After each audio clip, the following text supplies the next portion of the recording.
বাংলাদেশে হল এক ঐতিহাসিক নির্বাচন।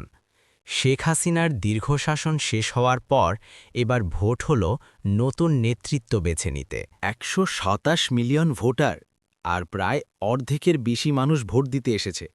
নিরাপত্তা ছিল কড়া, কিন্তু মানুষের উৎসাহ ছিল আরও কড়া। প্রধান প্রতিদ্বন্দ্বী ছিল বিএনপি আর জামায়াত নেতৃত্বাধীন জোট।